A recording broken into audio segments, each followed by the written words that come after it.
Hello guys, here is Tesla Shanghai update. Tesla Shanghai Megafactory is now complete after just 7 months of construction with the trial production already underway. Tesla Cybertruck AWD now qualifies for 7500 EV tax credit in US. Here is latest news coming from Korea. Now some Tesla owner in Korea feel that regulation of the law are actually preventing the advancement of technology. And other news coming from Tesla is Tesla has updated the base free color in South Korea to stealth grey, replacing pearl white. The pearl white paint is now available for $875.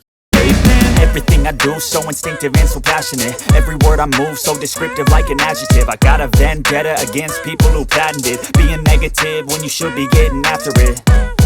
I got facts over tracks, this and that. Spitting slow, spitting fast, I could roast, I could gas. Think I'm okay at last, but I don't know if that can erase all the past. And the pettiness, a reflection of the emptiness. Hilarious, you think you're worth my time, you're delirious. Mysterious, because you hide behind a fake exterior. Inferior, you know I'll always be a bit superior. Get off of me, this ain't no humble brag. I want you to hear words, you can say them back. I want you to feel free from the chains